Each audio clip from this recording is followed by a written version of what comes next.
Namaskar. Let us begin with a prayer.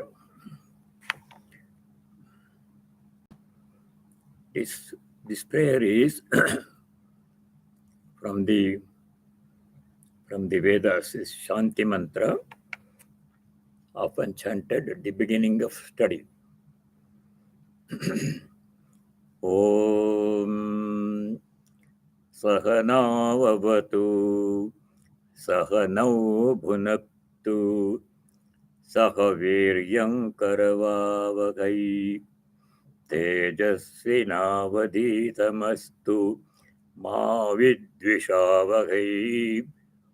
Om Shanti Shanti Shanti. The full meaning of this mantra with detailed explanation is given in this Vedanta Kesari magazine journal from Chennai Ramakrishna Mission.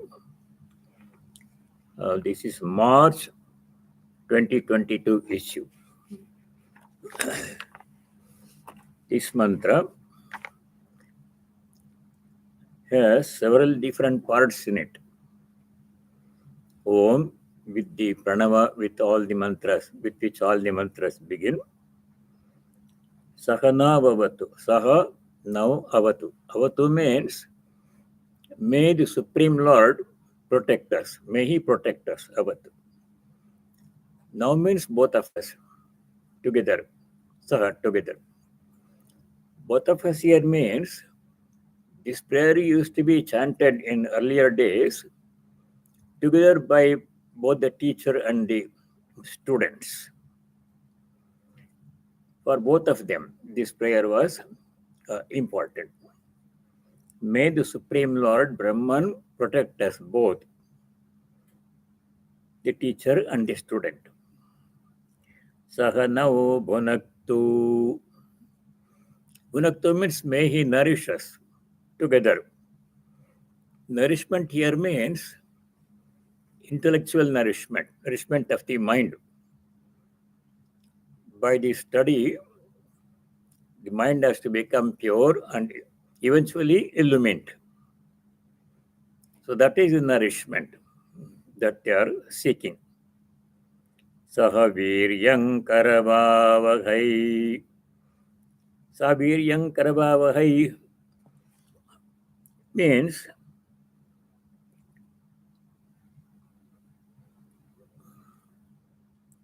Viryam is described as saprayodana samarthyam.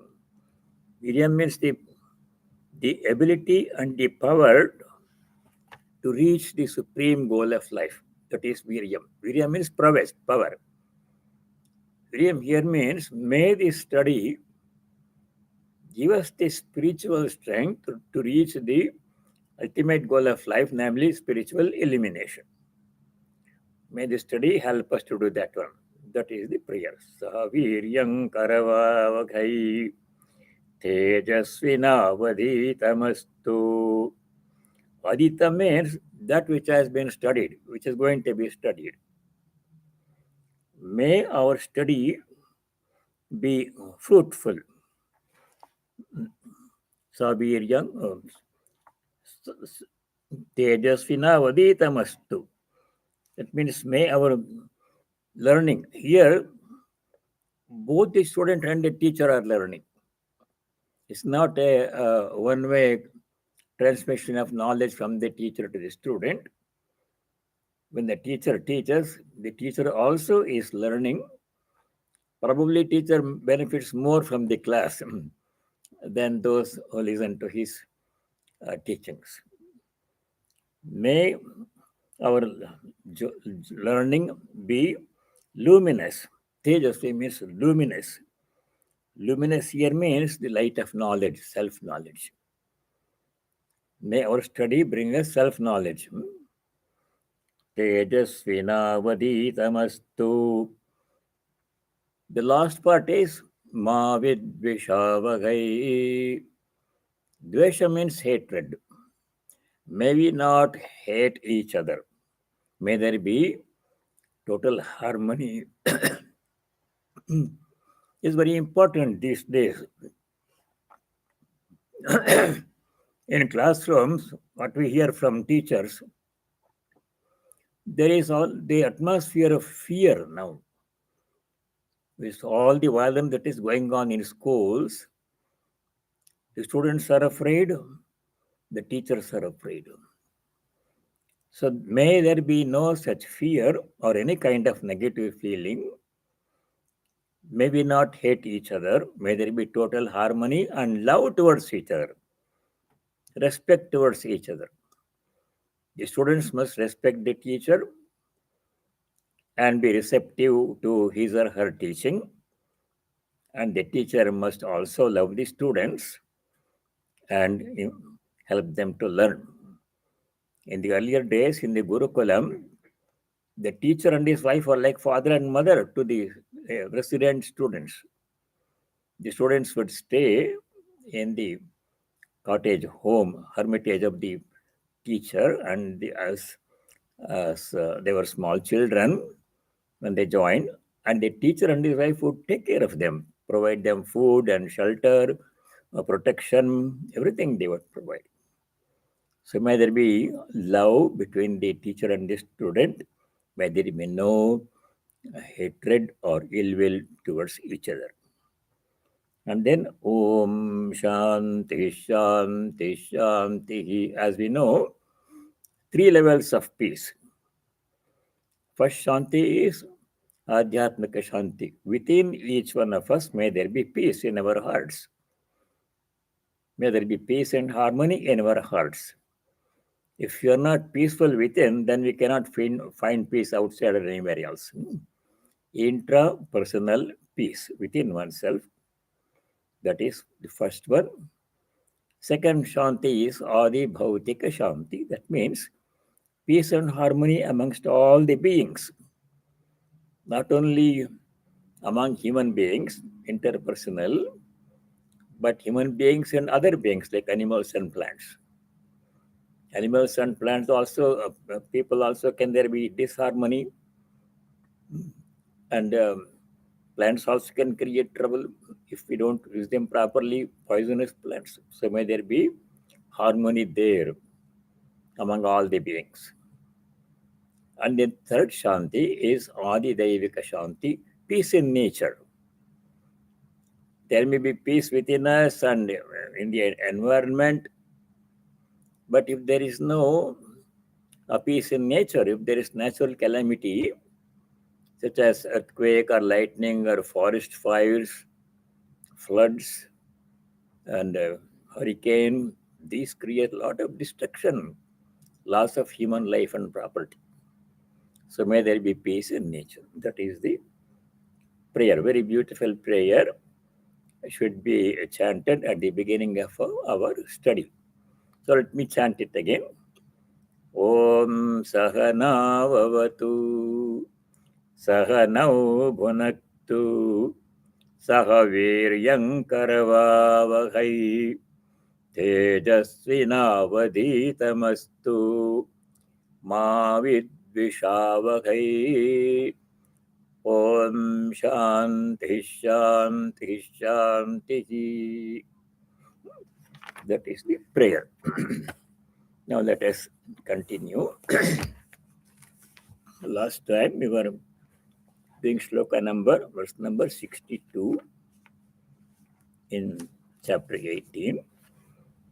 Thus, we have noticed in this second part of chapter 18, it is all divine grace and surrender. Two things stand out in Sri Krishna's teachings in this part. One is surrender to the divine. Tameva sharanam gacha. Sri Krishna says, take refuge in him, surrender to the Lord. He is present in all the beings that we have seen.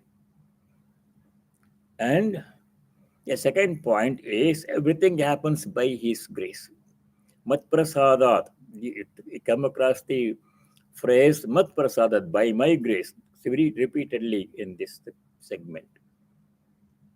This is a big departure from his teachings in the earlier parts of the Gita, beginning from very beginning of 2nd chapter until beginning of 18th chapter. Even in the 18th chapter also, it is all self-effort, emphasis on duty, activity. Sri Krishna has been saying, you have to do your work. Niyatam kuru karmatvam karma jayo hya karmanaha. Niyatam karma means your prescribed duty. Everybody has some duty prescribed that they are required to do. Everyone, without exception. Children, adults, men, women, householders, sannyasis, rulers, and the rule, they all have their duties. So each one of us is required to perform our duty diligently and as offering, as worship. We have been told that repeatedly in the earlier chapters. Whatever you do, offer it to me, the Lord says. Even in the 18th chapter, he said, verse 57, just a few verses ago, he said, Chetasa sarvakarmani māyayā. Sarvakarmani, all actions that we do, māyayā, dedicating to me, offering it to me, the Lord says. How? Chetasa, mentally. Physically, how can we give anything to God? Mentally, we should dedicate everything I do is for you, O Lord. In the when we do ritualistic worship in some traditions, when you do sankalpa, we say, why we are doing this worship? Sri Parameshwara Prityartham is always added. There may be other objectives for the worship, for one's own well-being, for seeking good health, and all those things a person may seek, especially householders, which is all right. But they always add this one phrase in the sankalpa, Sri Parameshwara Prityartham, to please the Lord. Everything is done for his pleasure, the Lord's pleasure.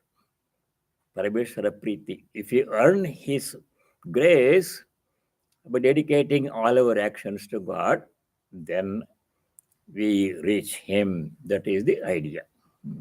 Why should we have? Why do we have to offer our work to him? Does he need our work? No, he's the Lord of the universe. Everything belongs to him. We also belong to him. Our ability to work is also because of his grace. So then maybe we should offer, because offering, as we have seen before, has two aspects, two benefits. When we offer something to somebody, we are doing two things. One is we are expressing our love, our joy, our happiness when we give something to somebody.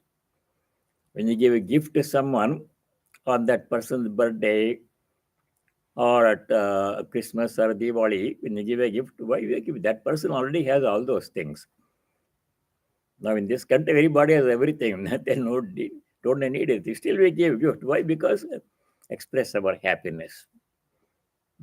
That is one reason why we should our love, expressing our love by offering all our work to God, mentally, chetasa. Second reason why we should offer is, offering involves, giving anything to anybody involves giving up attachment to that work or anything that we offer. So far I was thinking it was mine, which is also an erroneous understanding. Nothing was mine in the beginning to begin with. But I thought this money was mine now, this piece of dhoti or shirt or whatever, it was mine. I'm giving it to you. That means I'm severing my connection, attachment with it. It's no longer mine. It never was mine. But if I thought it was mine, even that notion that it was mine is also given detachment, practice of detachment. That is the real reason why we should give everything to God. Then we are not attached to it anymore, especially our karma. When we offer all our actions to God, that means I'm no longer attached to the karma, no longer attached to the fruit of that karma. Once it is given, whatever happens, it's not mine. Once our karma is offered to God, the karma phala also is offered. No attachment. That is the idea. Practice detachment. Detachment is the one instruction that comes in the Gita from beginning to end. As Sri Ramakrishna says, the whole teaching of Gita can be summarized in one word. Gita, Gita, Tyagi, Tyagi, Tyagi. Tyagi or Tyagi means one renounces, gives up attachment to everything. So everything. Nothing is mine. Nothing came with us, nothing goes with us. In between, they are with us, not mine. That is the meaning of giving. So that was mentioned in the 18th chapter. Now, in the recent verse that we have seen, he says, Mat prasadat, by my grace everything happens. Surrender to me, tameva sharanam gacha. That is the emphasis. So let us go to verse number 62. Let's go backtrack and go to 61. Very important verse, 61. In 61, chapter 18, Sri Krishna had said something which has been telling all along in the Gita, many places. There he said, īśvaraḥ sarvabhūtānāṃ hṛddeśe.arjuna tiṣṭhati. Sarvabhūtānāṃ hṛddeśe, in the hearts of all the beings. No exception there. Everyone's heart, whether they are aware of his presence or not, whether they believe in his presence or not, he is present. He is present in the hearts of animals also. In plants also he is present. In inanimate objects also he is present. But the plants and animals and inanimate objects, they cannot feel, they cannot express, they cannot experience God's presence. They are inert things. In animals, consciousness level is low. You don't have the thinking faculty as people have. But as Sri Ramakrishna said, the manifestation of God's presence is maximum in human beings. Human beings have the capacity to understand, feel, realize, and experience God's presence. Other beings cannot. Or special, that's why human birth is extolled in all our scriptures as the best gift that one can get, and we have that gift. Many of you studied Viveka Chodamani with the Swami Atmagyanandaji. There you came across this very one important verse in the beginning of the Viveka Chodamani. There Shankara had said, three things are extremely rare to come by, and they come only by the grace of God. First among them is the human birth.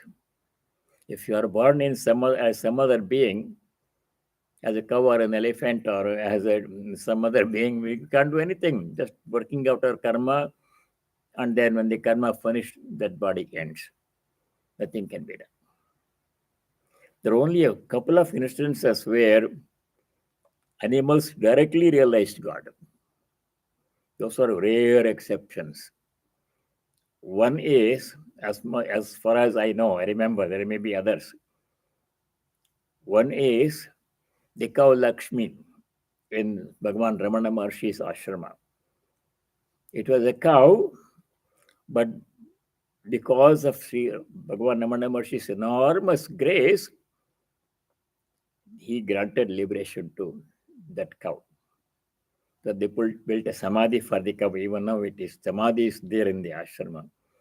Exception. And the second instance that I can remember is the elephant in the Bhagavata story. Gajendra Moksha story comes in the Bhagavata. Gajendra means the king of the elephants. It was caught by a crocodile once in a lake or a river. And the crocodile was pulling the elephant, very powerful crocodile. Once it gets difficult to detach oneself, extricate oneself from the crocodile. And the elephant was about to dive. So the elephant was in a previous birth, it was a devotee of Vishnu, the Lord. Because of some karma, it took the elephant body. So the elephant cries and prays to Vishnu. And that beautiful verse, stotra, hymn composed by that elephant, praying to Lord Vishnu to save his life is in the Bhagavatam, Gajendra Moksha story is there. The Lord appeared and saved it. So those are rare instances. Otherwise, animals cannot realize God. They don't know God is present in them, but He is present in them. That's what 61 says. Sarvabhūtānāṃ hṛddeśe, in the hearts of all the beings, īśvaraḥ tiṣṭhati, the Lord is present. This is something that has come many times before in the Gita. Many of you may recall the earlier verses where the Lord had said the same thing. I am present in the hearts of all. Several places. Chapter 10, Shloka 21, there Bhagavan had said, Ahamatma Gudakesha sarvabhūtāṣayasthitaha. O Arjuna, in the hearts of all the beings, sarvabhūtāṣayasthitaha, I am present as the Atman, as the innermost soul. It's present in all of us, unequivocally, same way. Not more in some, less in others, but our ability to feel His presence and experience His presence varies from person to person. We can change it. We can feel. Everybody can feel. That's our birthright. We are eventually that. Our Atman is the Lord Himself. We are that. That came in 10:21. Another place where we learned this one, many places. Chapter 13, Shloka 27, 28. There Bhagavan Sri made it even clearer. 13:27. There he had said, Samam sarveshu bhūteshu tiṣṭhantam parameshwaram. Sarveshu bhūteshu, in all the beings, no exception. There is no fine print in Vedanta. All the beings, except in small print, these and these people, there is no such thing. All beings means all beings. Human beings, animals, and all other beings also. In nature also, in earth, in sun, in moon, everywhere He is present. That we studied earlier. Samam sarveshu bhūteshu tiṣṭhantam parameshwaram. Now, He is imperishable, but the containers, body, mind, are perishable. They come and go. They have a short lifespan. Human bodies have, they live from anywhere up to 90, 75, 80, 90 years, 100 years, that's it. The body-mind in which He is present, this body-mind is a temporary thing. It comes and goes. It takes birth and it goes, dies, becomes old, etc. But He is present all the time. His presence is unaffected by the condition of the body. Even when the body dies, He is present there. That you know from 2nd chapter. Even when the body dies, ends, the presence of God is there. It does not end. It's just like this one. Supposing there is a cup here, and in that cup there is some space.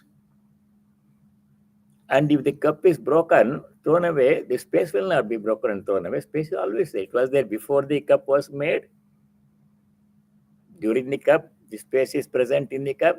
And when the cup goes away, destroyed, space is still there. He's like that one. Where did we study that one? 2nd chapter, Shloka number 20. There Bhagavan said, Nahanyate hanyamane sharire. Sharire hanyamane, when all sharira means bodies, they die. Eventually everybody dies. Even sun, moon, star, earth, galaxies, they all die, disintegrate. Hanyamane sharire atmana hanyate. The divine presence does not end. It's always there. It was there before the bodies came into existence. Atman is present now when the bodies are there. And Atman will be present when the bodies disintegrate and go away. Najayate 220. Very important verse. His presence is permanent, unconditional. Najayate mriyate va kadachit. Neither does it take birth nor does it die. Bodies take birth and bodies die, but He is there always. For Him, no birth, no death. Eternal. Then ajaha nityaha shashvatah ayam puranaha. 220. chapter 2, sloka 20. Aja means birthless. Bodies have birth, nature has birth, sun has birth. They say the universe is 13.8 billion years old. So even the universe also has a beginning. They say Big Bang happened, everything came, like one theory. And universe won't be there. All the galaxies will, sometimes they clash with each other and merge into each other. They merge into a black hole and disappear there.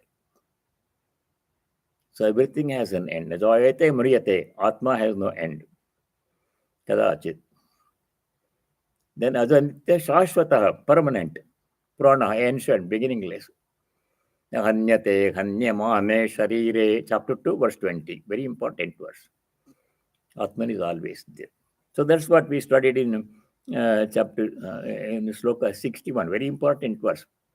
Now, what does it mean to us? If God is present, how does it change my day? I still have to go to work every day and pay my bills and deal with problems of life. Every moment of our lives, every movement of our lives is profoundly affected by this divine presence within us.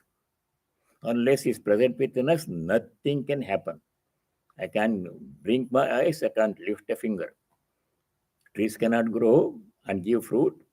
Sun cannot shine, moon cannot shine, rivers cannot flow, rain cannot happen, crops cannot grow, animals cannot live, people cannot live, earth also cannot live. Except by His power. Because He is there in all these things, in the whole of nature. Everything is functioning. Tasya bhasa sarvamidam nibhati, Upanishad says. We studied in the Gita, same thing. Second chapter, 7th chapter, the Lord said, Prabhasmi shashi suryayo. Then He says, Shashi means moon, Surya means sun. Shashi suryayo, in the sun and the moon, Prabha asmi. Prabha means effulgence, asmi means I am the effulgence. Because of the divine presence in the sun and the moon, the sun shines and the moon converts the blazing sunlight into soothing moonlight. Because of His presence in everything. Then He says in the 15th chapter, Yada dityagatam tejo jagadpasayate akhilam. Adityagatam tejaha. Aditya means the sun, the effulgence in the sun, which illumines the whole solar system, Earth and other planets. Akhilam jagadbhasayate. Yat chandramasi. Chandrama means the moon. The power in the moon to shine, produce soothing, cool moonlight because of His presence. Yachagnau. Agni means fire.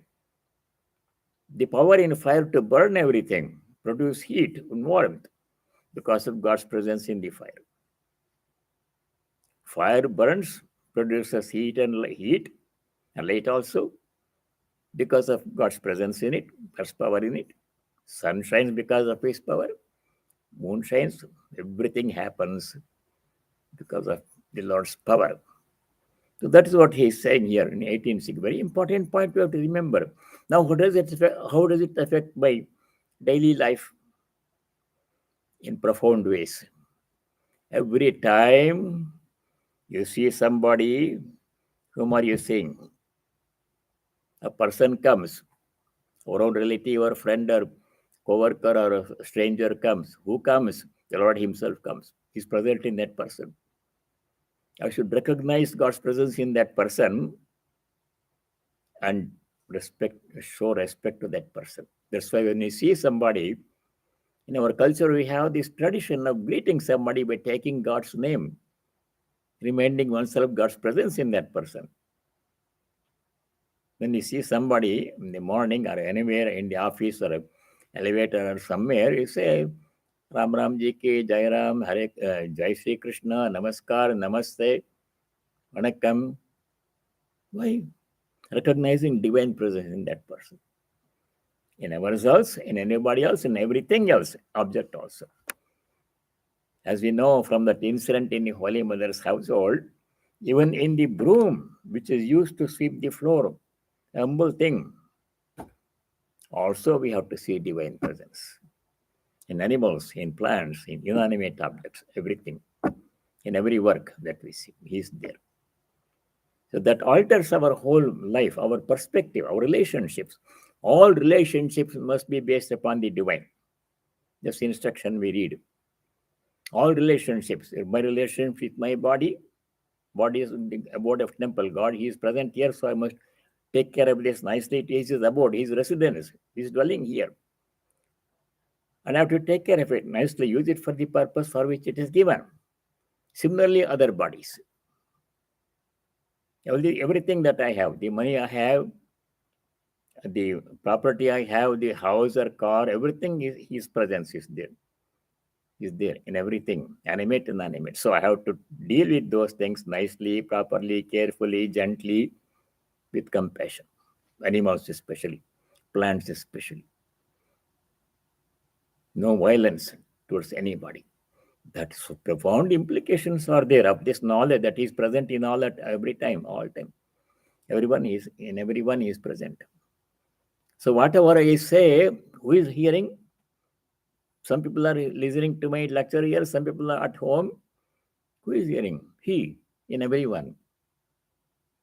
I'm sitting here, some people are seeing me. Who is seeing me? He, in everyone. All eyes are His eyes. All ears are His ears. All hands are His hands. All feet are His feet. All bodies are His bodies. That's something new. We studied in the 13th chapter. There, 13th chapter, he says, 13, I think. Sarvatah pani padam tat sarvatokshishiro mukham sarvatah shrutimaloke sarvamavritya tiṣṭhati. Very important verse in 13th chapter Gita. The Lord says, Sarvatah pani, all hands are His hands. Animals' hands. Plants also, they don't have hands, but animals. Sarvatah pani padam, all feet are God's feet. That's why when in India, when we see elders, teachers and senior people, younger people touch their feet and take the dust of their feet and do namaskar. God is present. When very revered guests come home, visitors just come, the custom was, for now things have changed. Earlier custom was, the host would wash the feet of the guest at the entrance. Divine feet. God Himself has come in that person. He has come to your. Who else has come? The Lord Himself has come in the form of that person. That recognition of the divine in all is very important. Then what happens? Our whole life becomes saturated with divinity. Every action, every thought, everything we do, everything we say is saturated with the divine presence. We feel His presence in all and everything, every moment. Practice in the presence of God.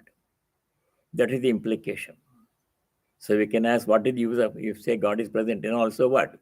No, this is every moment, every movement has profound effect. Is affected by this divine presence. So that we studied in 61. Now we do 62. What we should do, seeing His presence in me and everybody else. Very important verse 62. Important instruction He gives.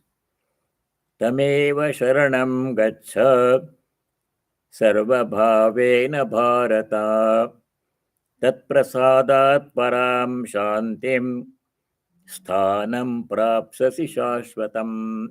What the word phrase tat prasadat? By His grace. He is present in all by His grace. What happens? Param shantim prapsati. A person achieves peace by grace of God. We think we achieve everything by our effort. That is true to some extent. We have to put in our effort, but the effort also happens by His grace. Ability to do something which you call self-effort, which I emphasized earlier, is also because of His grace. So, Tameva Sharanam Gacha. Tameva, Him alone. Surrender to Him alone. Sharanam Gacha, to the Lord, present in all.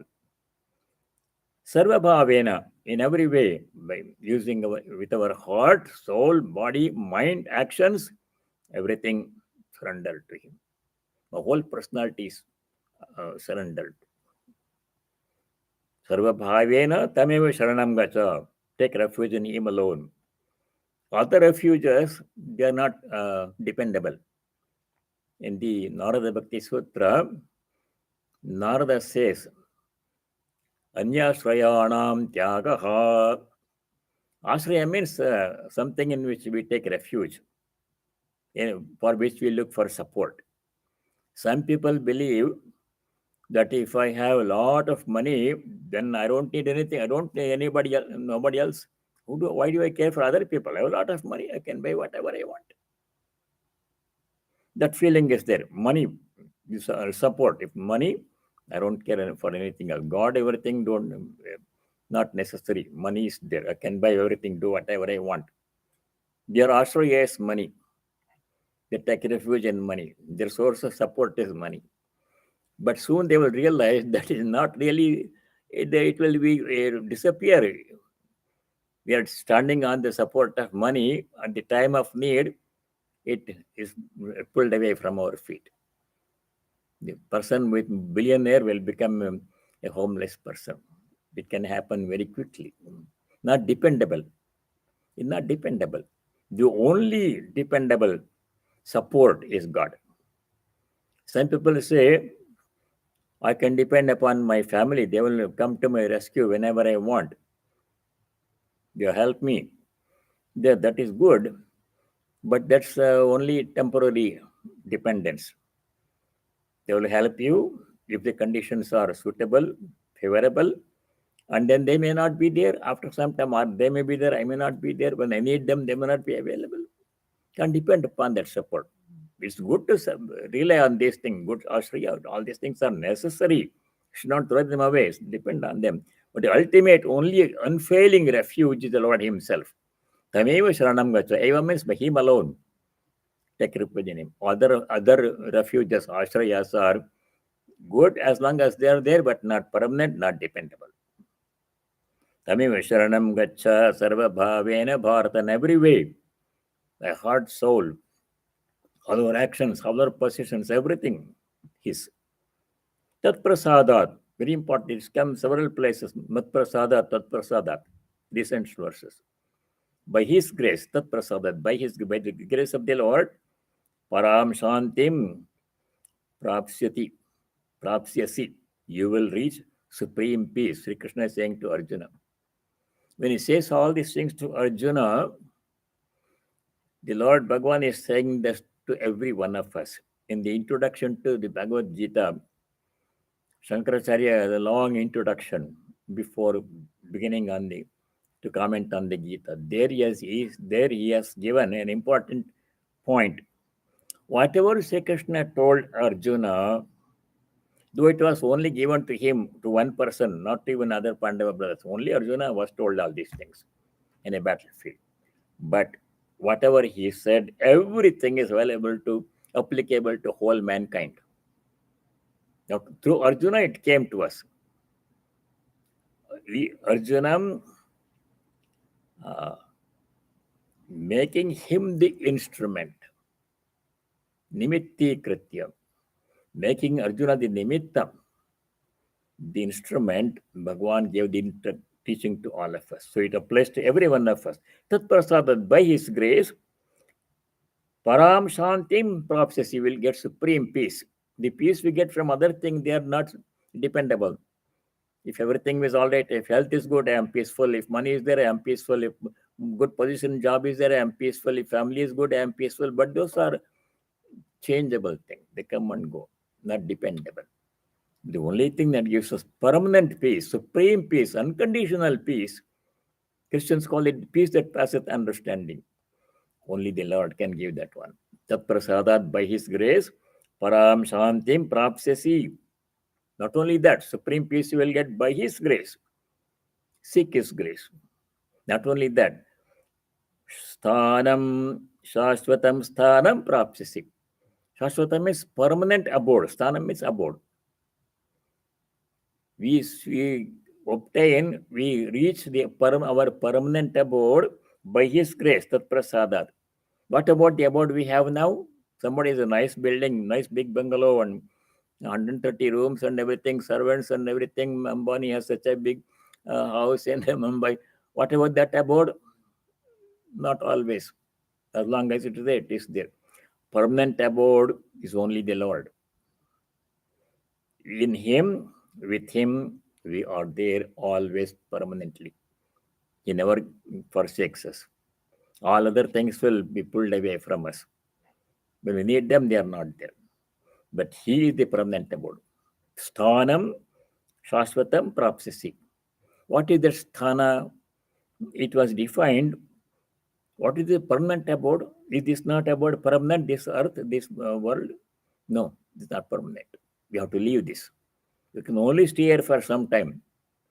As long as you have survived the karma laws, then we have to leave this abode. This is not our permanent abode. Our permanent abode is with Him.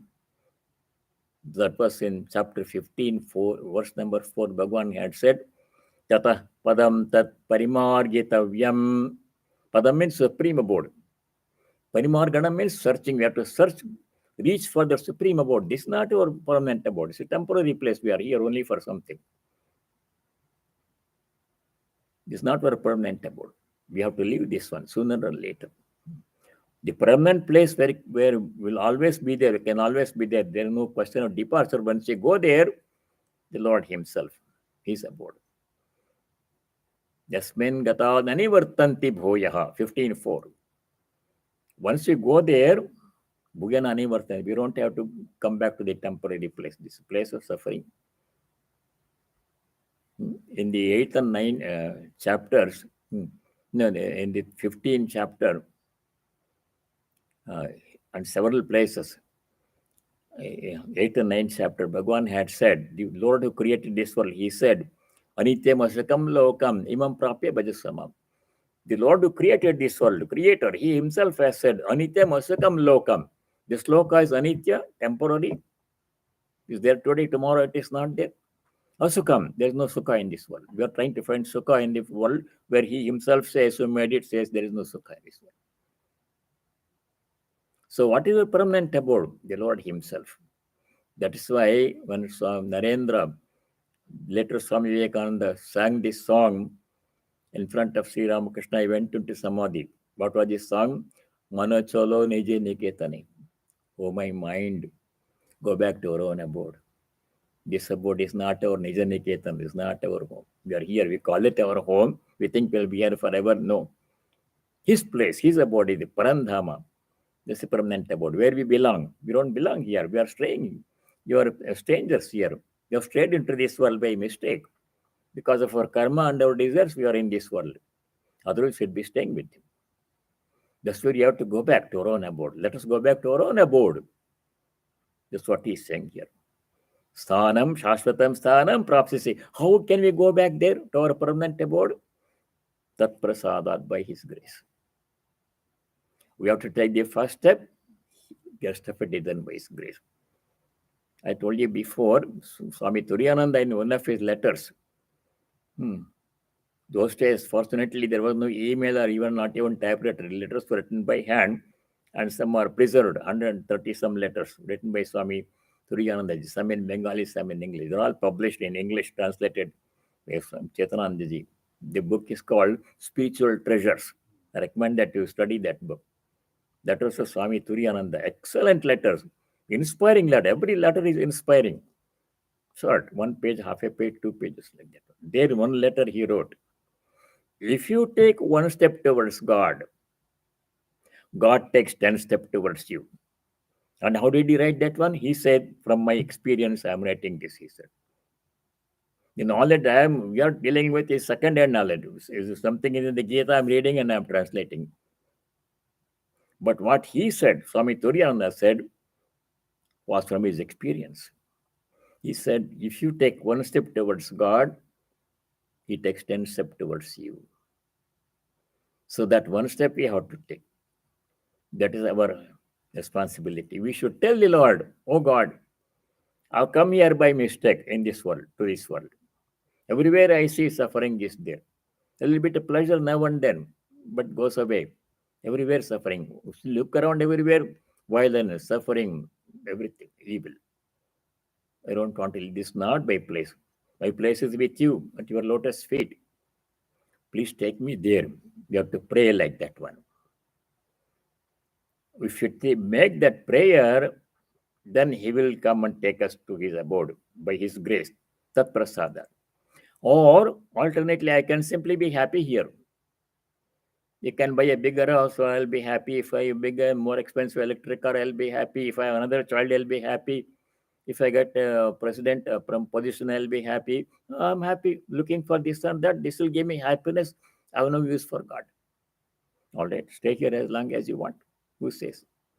As long as you want, we can stay in this world.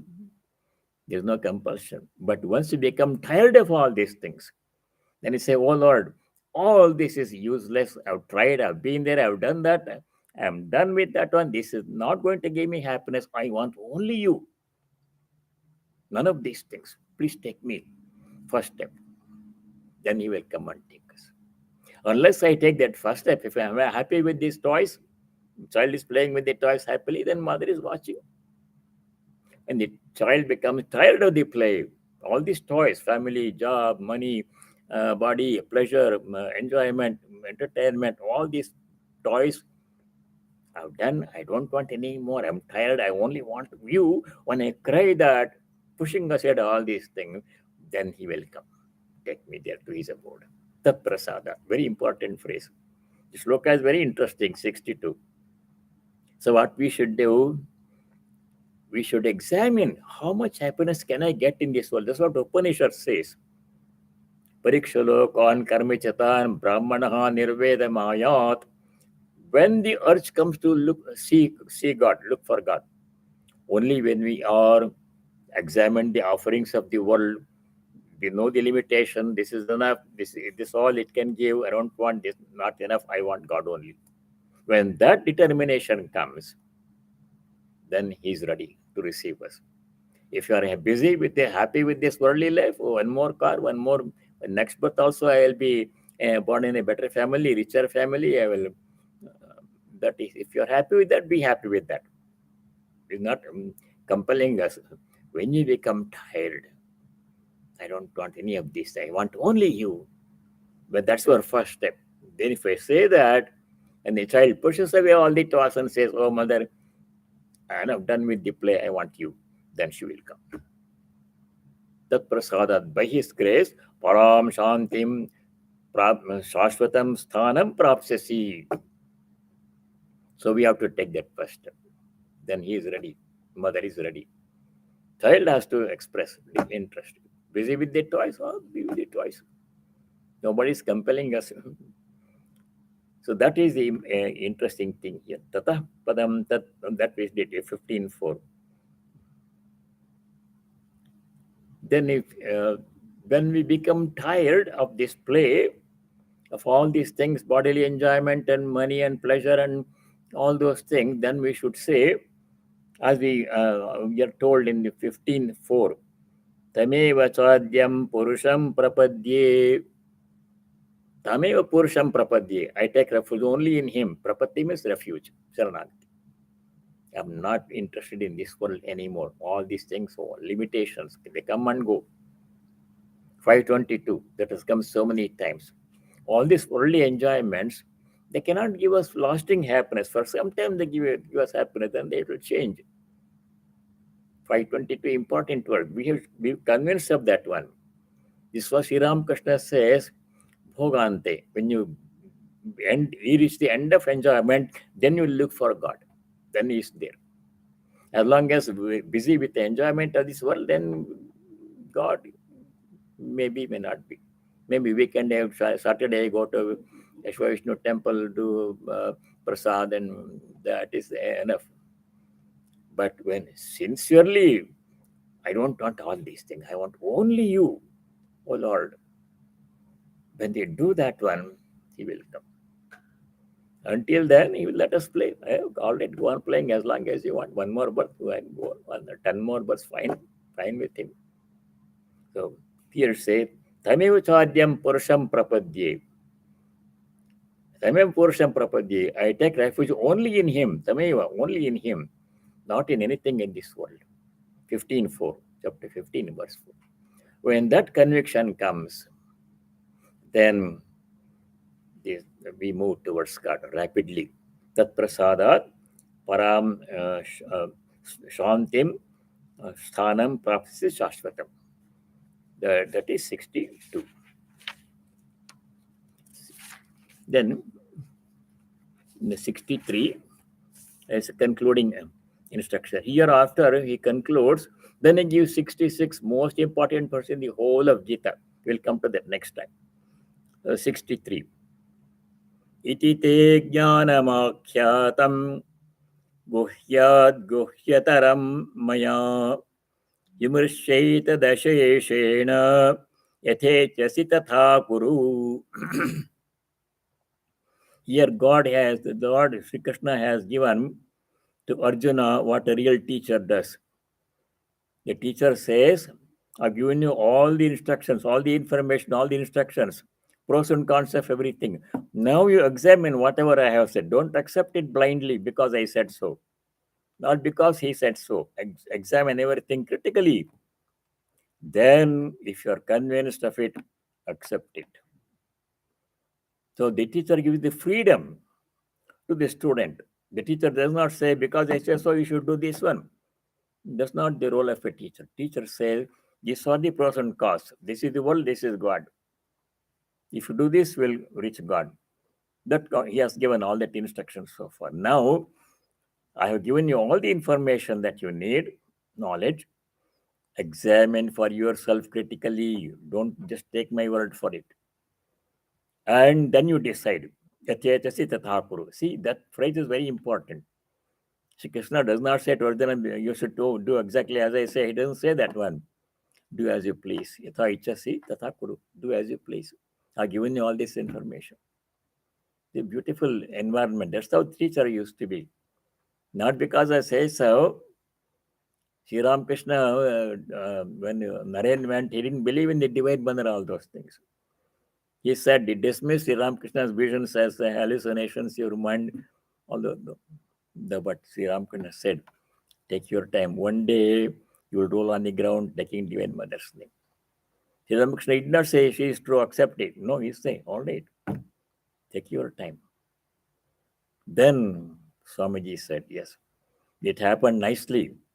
And Swamiji's Narendra's father passed away. There was no money, food to eat in the family, and a lot of trouble. So Narendra went to Sri Ramakrishna, you please pray to Divine Mother. I don't have a job, I can't get a job, there's no money for people to eat, everybody's starving in my family, etc. Sri Ramakrishna, why don't you go? She's there in the temple, Kali temple. Go and pray to her, whatever you want, she will grant you. Ask for money, job, and everything, she will grant you. He said. Narendra went. When he saw the Divine Mother pulsating with life, not just an image, Chinmaya Murti, consciousness is there. He saw that one. Then he forgot all about the money and job and family and everything. Prayed only for knowledge, devotion, renunciation. Went back. Did you ask? No, I forgot. I asked for knowledge, devotion. Go back and ask again. Same thing happened second time. Went to ask for money and job or for the family, and looks at Divine Mother and carried away by the Divine Mother. She is there. Reality. She is not just an image. Naren experienced the reality. Saw the Divine Mother living, pulsating. God is true. God is not an image in the temple. God is true. Sri Ramakrishna experienced it on a daily basis. So then you know what happened. Finally, he could not ask. No, he said, having gone to Divine Mother, do I ask for a job or some rupees? No. Ask for the highest gift. When you go to the very rich person, don't ask for 2 rupees. That's too little. Ask for something worthy of him. So that is what we have to ask. We have to ask only for his grace, only for devotion, only for knowledge. For all other worldly things, we should not go to the Lord.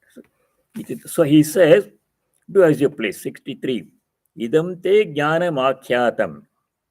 Akyatam means I have explained to you, to you, what kind of jnanam? Guhyad, guhyataram. most profound of the profoundest knowledge. Profoundest knowledge. Guhya means secret. Secret does not mean it is hidden from somebody. All Gita is available, and other Upanishads are available, Vedas are available, and translations anybody can read. That way it is not secret. Everybody cannot understand it. Many people can read Gita and Upanishad and Veda, but nothing enters their head. So a friend of mine, his incident happened, funny incident.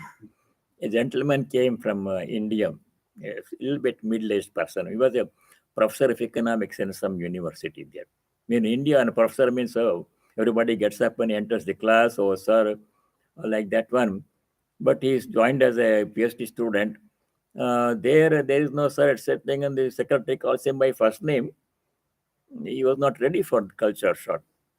And then he didn't understand what the American professor was saying. One day he went to the class, just second or third day in school.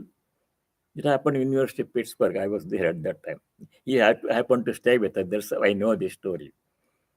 Middle-aged man, used to family life. Wife used to make chapati, roti, dal, everything, good food. Here there is no such thing. Who makes chapati, roti, dal for him? You have to eat something, cheese sandwich or something. So I went to some class and starting the class, and all American students and teacher is saying something, writing something, and nothing made sense. I was to think was English, but nothing made sense. What is this? He said. At the end of the class, he asked the next student, what was this class? What was he saying? He thought it was economics something. The student said, this is physics 503. Advanced course. He said, I thought it was economics 103. No. Before he entered the classroom, there was a notice on the wall. Economics 130 has been transferred to room 327. He didn't see that one. Physics class was going on, and they sat down there and nothing made sense.